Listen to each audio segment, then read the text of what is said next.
The young woman stepped down gingerly. Look, Chidera, this is your time. Oh. You came here to read. I don't want any stories, eh? And stay away from boys. Nice to meet you. I'm Amaka. Let me go and bath quickly, Amaka said. Amaka returned, her towel wrapped loosely around her body, still slightly damp. Chidera glanced up briefly, but quickly looked away when she caught a glimpse of Amaka wiping her body with the towel. Amaka's eyes were cold as she stepped forward. If you don't respect Chidera's things, don't expect anyone to respect yours. Chika's face twisted with anger, and in a flash, she lunged at Amaka. Amaka couldn't hold back her laughter. She laughed so hard that she felt a sudden drip at her nose. With the smallest of movements, Amaka reached out and wiped the kata from Chidera's nose with her thumb. The man, Mr. Ike, as they'd later find out, fumbled in his pocket and pulled out a wad of cash. Let me at least pay for your clothes, he said. Oh no, I should have set my alarm. Once it's 8 a.m., that wicked lecturer shuts the door, and if he gives a pub quiz today, please, can you allow us to go in next? No problem, you can go next. Let's just go together. We'll be quick. You look really beautiful, Amaka said softly. Can I touch? Amaka asked again. The door suddenly flung open with a loud creak. Chika stood frozen in the doorway. Vice Chancellor cleared his throat, preparing to pronounce the verdict when suddenly the door of the office swung open. It was Mr. Ike, the man from the market. I believe I can shed some light on this situation. The tension in the room was suffocating. Mr. Ike stood tall, his face unreadable, but the weight of his presence was undeniable. The Vice Chancellor cleared his throat awkwardly, unsure of how to proceed. A quiet murmur broke the silence as a university official approached Mr. Ike, whispering something in his ear. Mr. Ike nodded slightly, and within moments, the panel was adjourned for a break. Chidera's heart was racing, her palms sweaty as she watched Mr. Ike step outside with the Vice Chancellor. The doors closed behind them, leaving a room full of whispers and unanswered questions. Outside, Mr. Ike and the VC stood in the corridor, the atmosphere thick with tension. The VC looked nervous, his voice low as he spoke. Mr. Ike, you know we have a reputation to uphold. This situation is complicated. Mr. Ike raised a brow, his tone calm but firm. Complicated, perhaps, but it can also be managed. My father practically built this school, you know that. And if you handle this situation with care, I'm certain he'd be willing to extend even more goodwill to the university.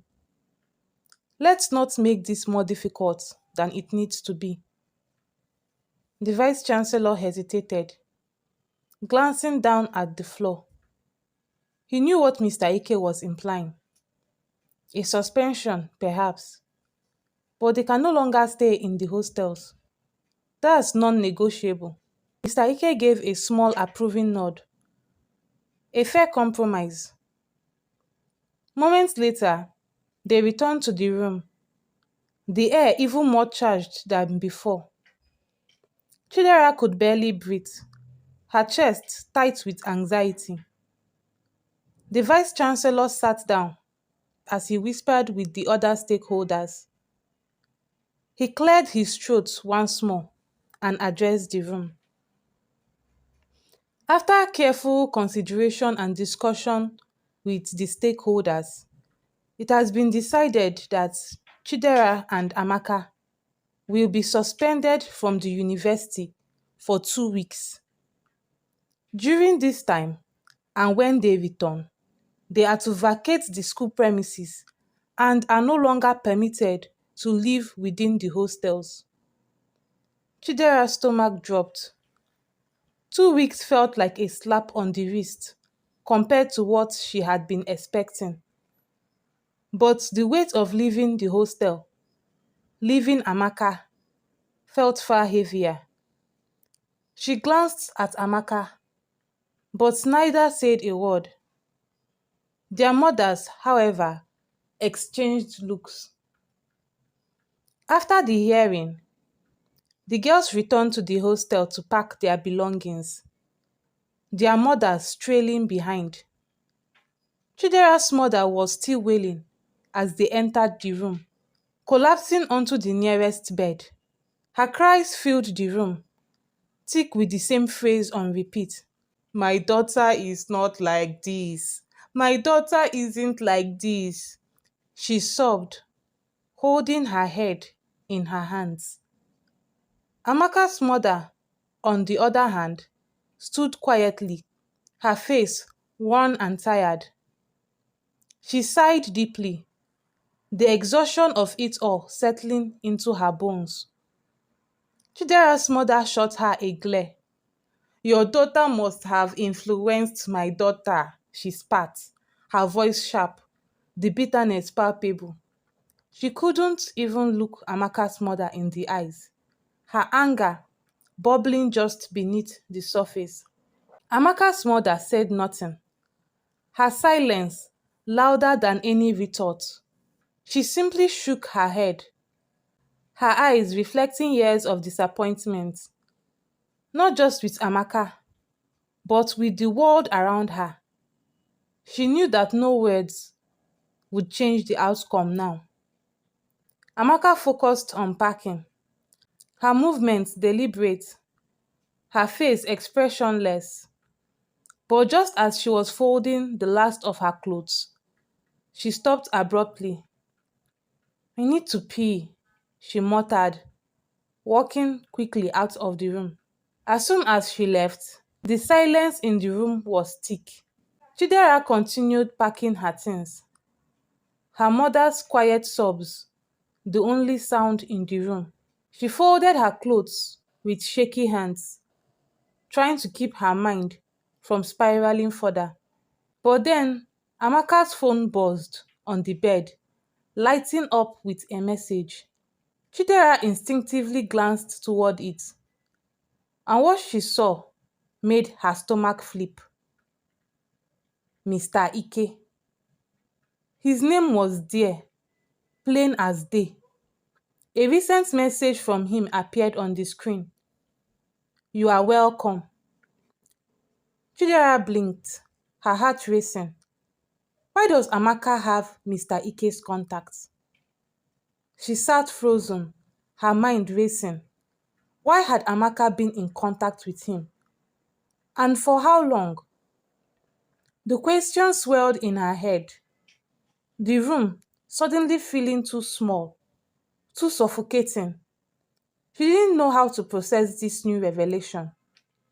2 days later, she lay in her bed at home, the tears still coming. Her head ached from crying so much, her eyes puffy and sore. Yesterday, her mother had called a family meeting to discuss what had happened. Relatives had come to judge, to gossip, and to remind her of the shame she had brought upon the family. It had been unbearable, and through it all, her mind kept circling back to Amaka. How long had she been talking to Mr. Ike? Why didn't she tell me? The betrayal burned deep, twisting her heart in ways she hadn't expected. Her phone buzzed again, just as it had been for days now.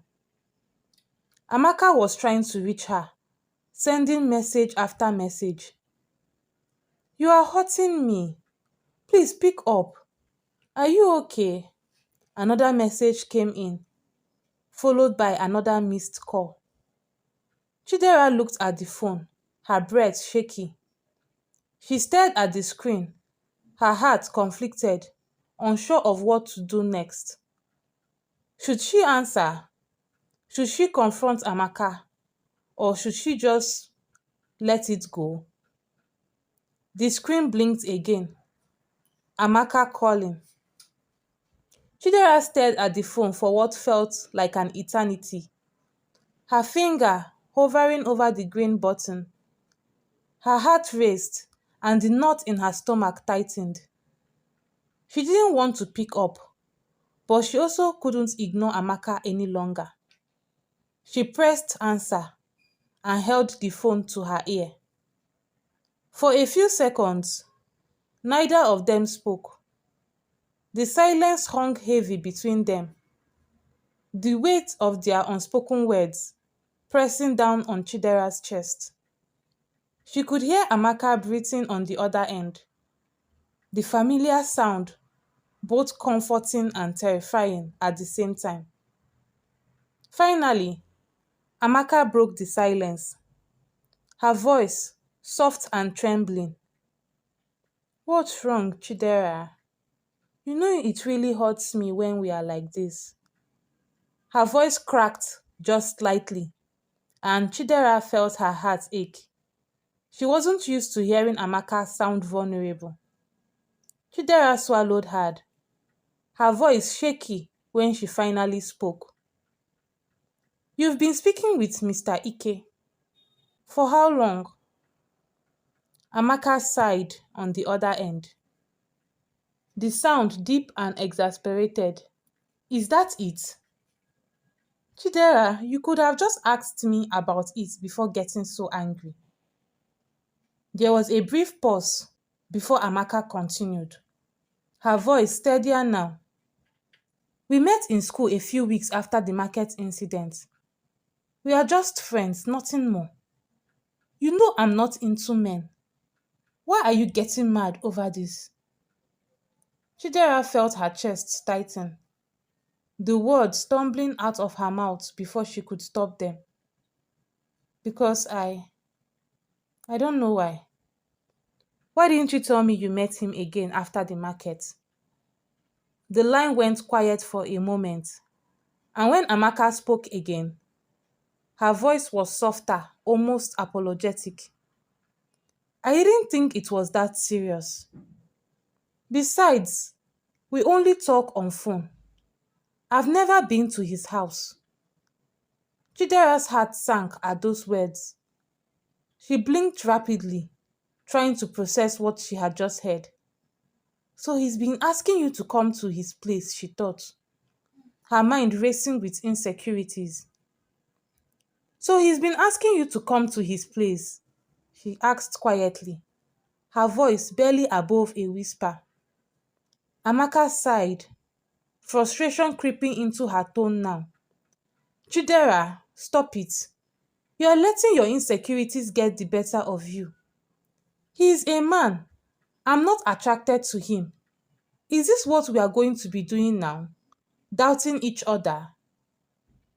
Chidera closed her eyes, feeling the tears start to well up again. She hated this. She hated feeling so unsure, so confused about everything. "It's fine. I've heard you," she said, her voice hollow.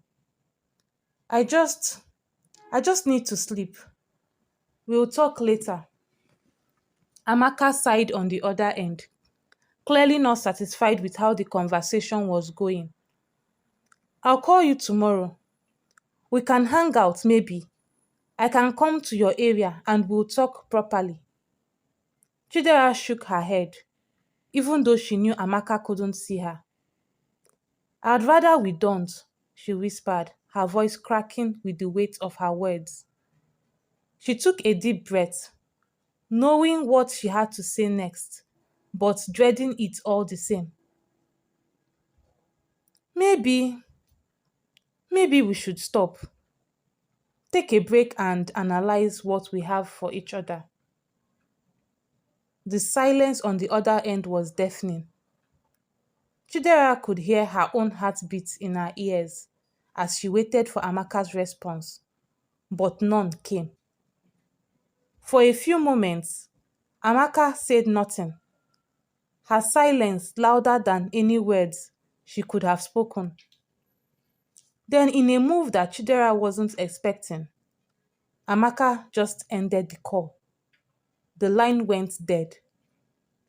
Chidera stared at her phone, disbelief flooding her system. And then, like a dam breaking, The tears came. She collapsed onto her bed, her body shaking with sobs, the sound of her cry echoing through the empty room. The love she felt for Amaka felt like a weight on her chest now, heavy and suffocating. She hated that she loved her this much. She hated that Amaka had such a hold on her heart. But most of all, she hated that she couldn't just stop feeling this way, no matter how hard she tried. Tears soaked her pillow, and she cried until her body ached, her heart breaking over and over with each thought of Amaka. The days passed by in a blur, and before long, Chidera's suspension was over. Her mother, still deeply concerned, would have preferred Chidera not returning to the university. But she knew her options were limited. Transferring schools was a complicated process, and despite her reservations, Chidera's mother felt that she had done her part in warning her daughter, hoping her words would sink in. She had also reached out to Madame Caro, a devout friend from their Christian women's group who lived close to the campus. Madame Caro had agreed to take Chidera in and keep an eye on her, ensuring she didn't cross paths with Amaka again. It was the best arrangement Chidera's mother could make in the situation. Meanwhile, Amaka's life had also shifted. Her older brother, ever supportive, had paid for her to stay in a lodge near the campus.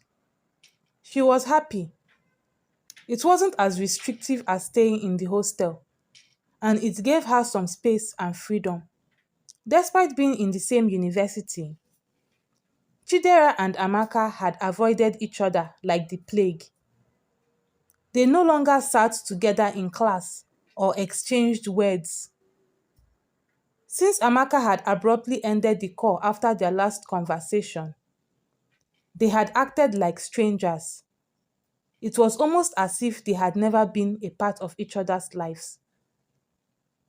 A few days after their suspension had ended, Chidera was walking alone through the campus grounds when she saw her, Amaka. The sight of her made Chidera's heart stop.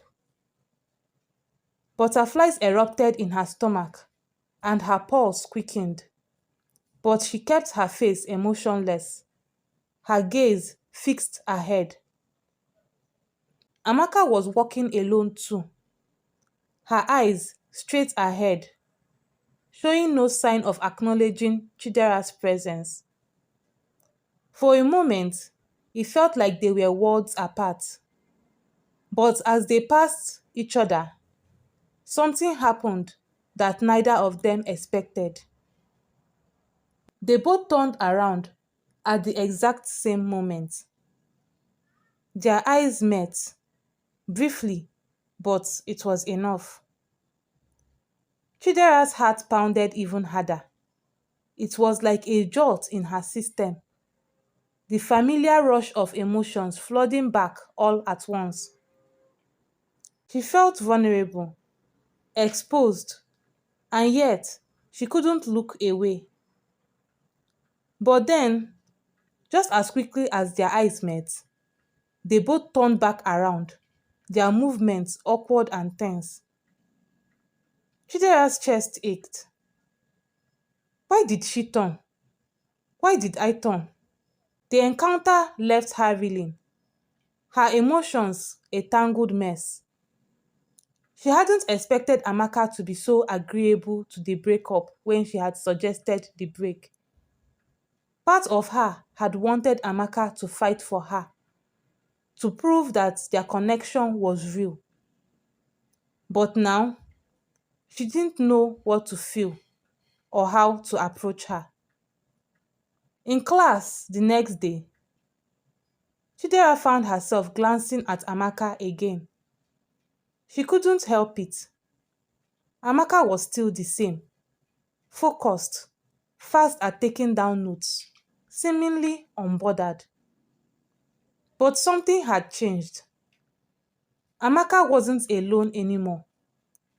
She had made a new friend, Susan. Chidera's stomach twisted as she watched them. Susan didn't seem to care about the whispers and the lesbianism tag that had stuck to both Amaka and Chidera since their incident.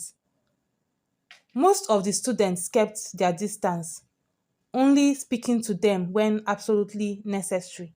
But Susan didn't seem fazed by any of it.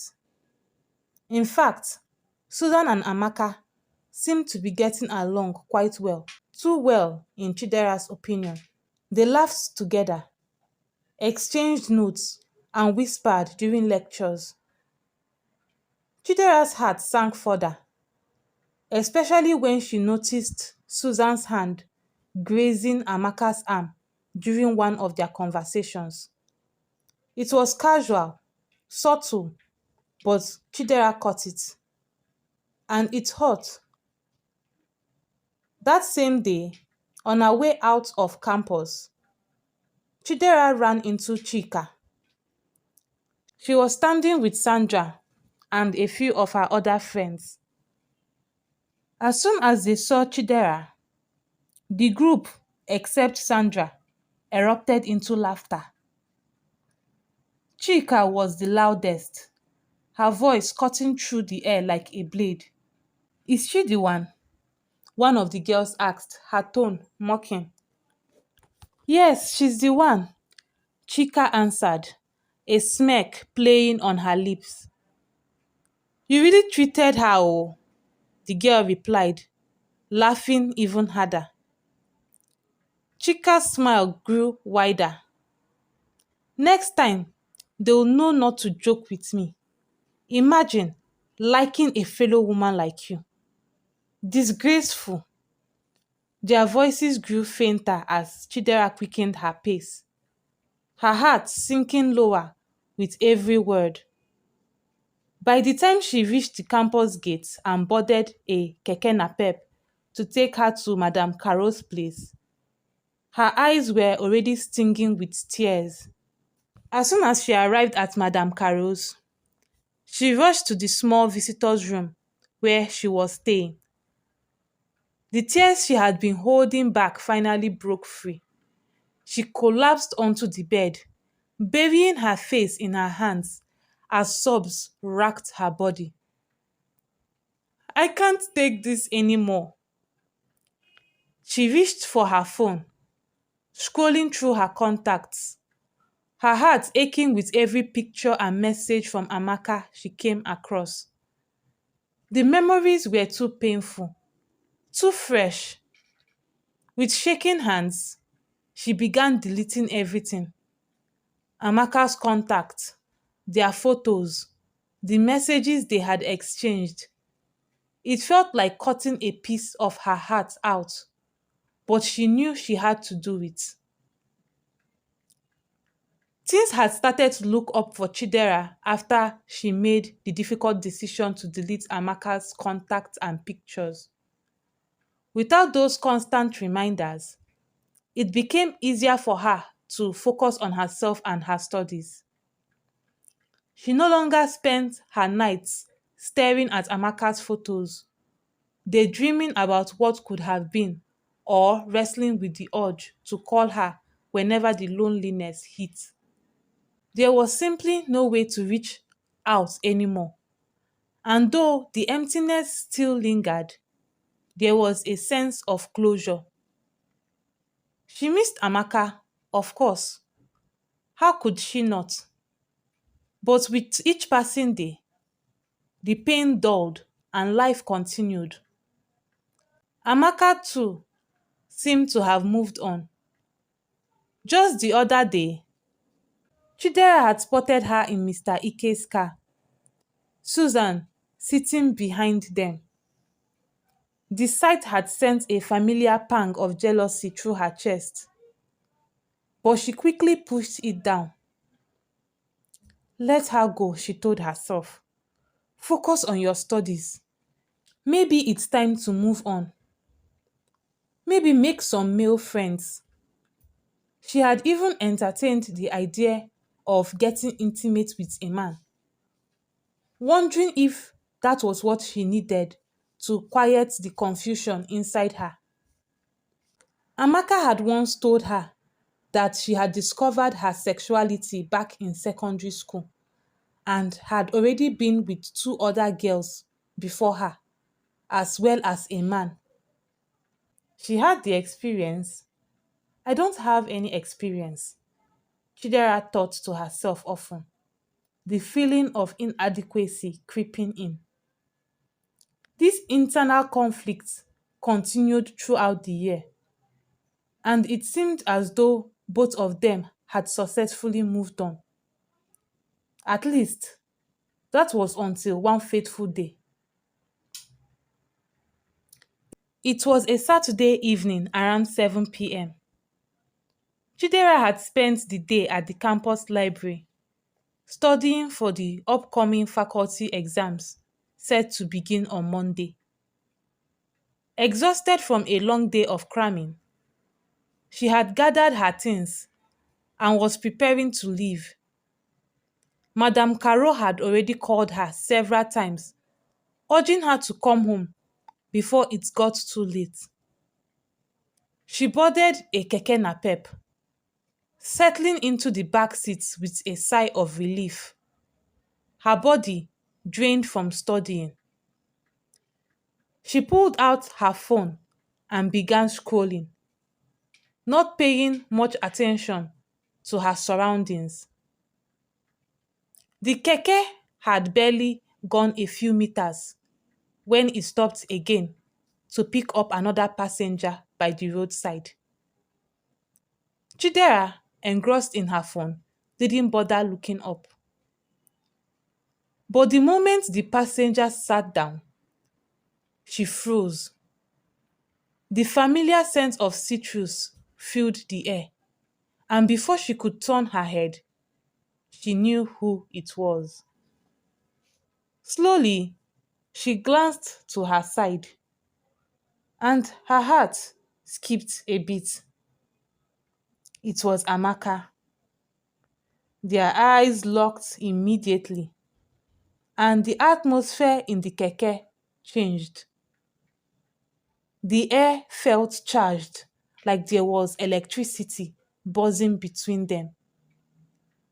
Chidera's chest tightened, her fingers trembling as she quickly shoved her phone back into her bag.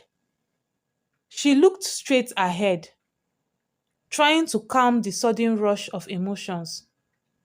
But her heart was pounding so loudly she could barely hear anything else. For a few moments, they sat there in silence. The tension was thick, and Chidera could feel Amaka's presence like a magnet pulling her in. Her mind raced, but she didn't know what to say, or if she even wanted to say anything. And then, out of nowhere, Amaka's hand lightly touched hers.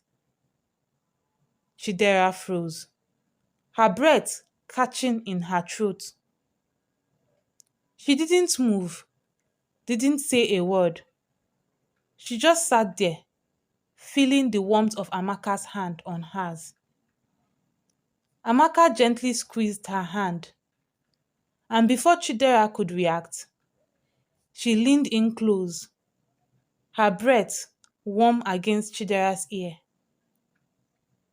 "I've missed you," she whispered, her voice soft, but the words were heavy with emotion. Just then, the keke came to a stop.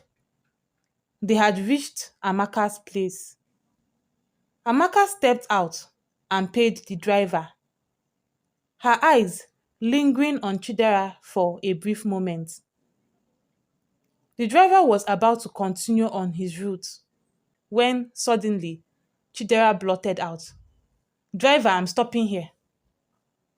The driver, confused, turned back to look at her. We have not reached Silicon Hill, madam, he said, a bit annoyed. Chidera sighed, her heart racing. I know, she replied, reaching into her bag to pay him the fare. The driver shrugged, took the money and drove off, leaving the two women standing alone in the night. They stood in silence for a moment, the street lamp casting long shadows on the ground. Chidera's heart pounded in her chest, her mind a whirlwind of thoughts, but she didn't have time to process any of it. Without another word, they leaned into each other, their lips meeting in a soft, lingering kiss. It felt like a release, a culmination of all the emotions they had been holding back for so long. The kiss was tender, filled with a sense of longing, and when they finally pulled apart, both of them were breathless. Neither of them said anything as they made their way into Amaka's house. The door closed behind them, and before they knew it, they were falling into each other's arms, the tension between them dissolving into something deeper, something familiar, yet overwhelming. The next morning, the air between them was quieter. Chidera watched as Amaka stood at the stove, preparing Indomie noodles, the scent filling the small kitchen. They didn't speak much, but the silence between them wasn't uncomfortable. It was just there, like everything else they were too afraid to say. I'm not sleeping with Susan or Mr. Ike, Amaka said suddenly, her voice calm but firm as she dished out some of the noodles onto a plate and pushed it toward Chidera. The statement caught Chidera off guard, and for a moment, she froze, avoiding Amaka's gaze. I didn't say you were, Chidera mumbled, her voice quieter than usual. She picked at the noodles, but didn't take a bite. Amaka sighed, steadying the pot on the counter and dragging the bench closer. She sat down, eating directly from the pot. Chidera, I don't know what you think of me, but whether you believe me or not, I'm in love with only you. Chidera let out a long sigh, the tension in her body still palpable. It's hard to believe that when you keep hanging out with other people. Amaka narrowed her eyes, but instead of pushing the argument further, she changed the subject. Does your auntie know where you slept last night? The words hit Chidera like a slap. Oh no! In the heat of passion with Amaka, she had switched off her phone to avoid disturbance. Her eyes widened in realization. Ewo, she'll kill me. Chidera jumped up, rushing to the bedside table to grab her phone. She fumbled with the device, switching it on. The screen blinked to life, revealing a flood of missed calls. 33 from her mother, 3 from Madame Caro, along with several frantic messages. Chidera's heart sank as guilt washed over her. I have to go, Chidera said quickly, shoving her phone into her bag. It's Sunday. I missed church, and tomorrow is exams. She abandoned the plate of Indomie, her mind already racing with excuses she would need to make. Just as Chidera reached the door, Amaka called after her. Chidera, she paused, turning back. See you around? Amaka asked, her tone casual but laced with a hint of hope. Chidera smiled, albeit weakly. Yeah, see you. Then she slipped out the door. The next few weeks went by in a blur. Exams came and went, and Chidera, despite the tension in her personal life, managed to do well. Madame Caro and her mother had both been livid when she returned to Madame Caro's house that Sunday. But Chidera had given the excuse that she'd stayed at another hostel for a study session. Chidera and Amaka acted like strangers on campus. They passed each other without a word, keeping their distance. But behind closed doors, things were different. Their secret meetings in Amaka's lodge became the only solace they had. Their affair continued in secret, hidden from the prying eyes of students who had long since labeled them. By the time they entered their final year, it had become a routine. One day, while lounging in Amaka's room after another hidden meeting, Chidera finally found the courage to ask, "So, what's up with you and Mr. Ike?" Amaka, lying on her back and staring at the ceiling, grinned mischievously. "He likes me. He's even told me he'd marry me." The words hit Chidera like a punch in the gut. Her brow furrowed. "So you marry him?" Amaka laughed, waving her hand dismissively. "Maybe, but it doesn't mean anything. He knows who I am. I know who he is. A chronic womanizer. We could marry each other to satisfy society while we both have our separate partners outside." Chidera's jaw dropped. "And you believe him?" Amaka chuckled again. "Yes, of course. He's really nice and funny when you get to know him." Chidera nodded slowly, but her heart felt heavy. She didn't like the idea one bit. It had been a few months since graduation, and both Chidera and Amaka were struggling to adjust to life after university. Jobs were scarce, and the pressure of entering the real world weighed heavily on them. Chidera had spent more time at home, taking care of her mother, whose health was deteriorating due to liver disease. Her father had died a long time ago when she was barely 5 years old. The weight of her responsibilities to her mother grew heavier with each passing day. One evening, Amaka asked Chidera to meet her at a small restaurant they used to frequent during their university days. Chidera agreed, thinking it was just a chance to catch up, maybe reminisce about simpler times. As she entered the restaurant, the warm light inside cast a nostalgic glow on the familiar space, bringing back memories of stolen glances and shared laughter.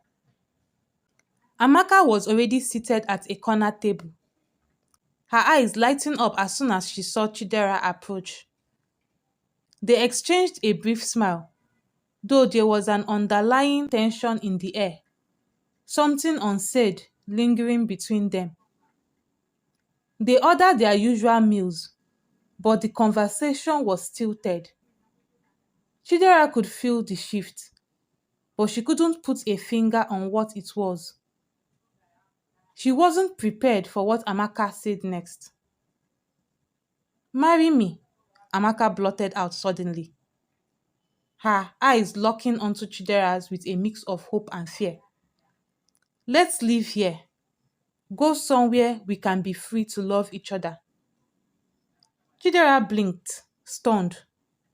She wasn't sure she had heard correctly. "What do you mean?" she asked, her voice barely above a whisper. Amaka leaned forward, her hands reaching across the table to take Chidera's. "Let's leave. We can go to a place where people like us don't have to hide. Somewhere we can build a life together. I've done the research. We could get married and live without fear, without judgment." Chidera pulled her hands back slowly, her heart racing. She hadn't expected this. I thought you said you'd marry Mr. Ike and continue living your secret life. I'd prefer that. Amaka's brow furrowed in confusion. Why? She asked, her voice laced with disbelief.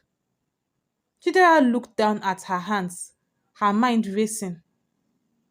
My mother is ill, Amaka. You don't expect me to abandon her and follow you. But you can stay back and marry Mr. Ike, and we can still be together, like before. Amaka's eyes widened, and for the first time, her confidence wavered. I was wrong, Chidera. I don't want to marry Mr. Ike. Yes, I know he'd propose in a heartbeat, but that's not what I want. I don't want to live a secret life anymore. I want to be free to love you, out in the open. Chidera swallowed hard, the weight of the situation settling on her chest like a boulder. She could feel Amaka's sincerity, but the idea of leaving everything behind, her mother, her home, her sense of duty, felt impossible. So what are you saying? Chidera asked, her voice breaking. Are you asking me to choose between you and my mother? Amaka leaned forward, her eyes softening. No, I am not asking you to choose. Your mother can come join us after a few months. We will make it work. This is our chance, Chidera. A golden opportunity for us to be happy. Chidera shook her head, her frustration growing. It's a golden opportunity for you, not for me, Amaka. My place is here. My mother is sick. I can't just leave her behind. Amaka's face fell, and for the first time, the hope in her eyes dimmed. She sat back in her chair, staring at Chidera as if seeing her for the first time. I thought, I thought you'd want this too. Chidera stood up abruptly, her hands shaking as she grabbed her purse. I need to go. Chidera, wait, Amaka called out, but it was too late. Chidera had already stormed out of the restaurant, her emotions swelling like a storm inside her. The days that followed were agonizing. Chidera kept replaying the conversation in her head over and over, questioning whether she had made the right decision. She loved Amaka, there was no doubt about that. But her sense of duty to her mother and her fear of the unknown kept her rooted in place. Then the day of Amaka's flight arrived. Chidera sat on her bed, staring at her phone. There were missed calls from Amaka, dozens of them. Each one brought a new wave of guilt, but she couldn't bring herself to answer. Deep down, she had hoped that her silence, her reluctance to engage, would somehow convince Amaka to stay. But that hope was shattered when the final message came through. I'm boarding the flight now. I'll come back for you, Chidera. I promise. But for now, I guess our paths are different. Chidera's breath caught in her throat as she read the words. She could picture Amaka at the airport, her suitcase in hand, waiting for the moment to leave everything behind. The finality of it all hit her like a punch to the gut. Tears filled her eyes as she sat there, feeling more lost than ever. Amaka had chosen a life of freedom, a life that Chidera had longed for but was too afraid to embrace. And now, she was gone.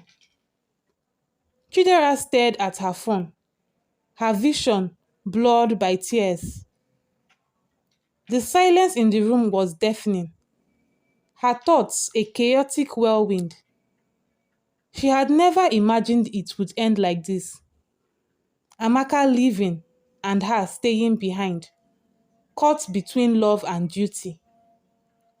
The thought lingered in her mind as she wiped her eyes.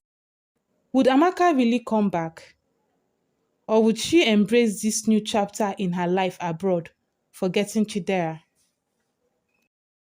Chidera resolved to embrace whatever came next, knowing that life, much like love, was an unpredictable journey filled with twists and turns.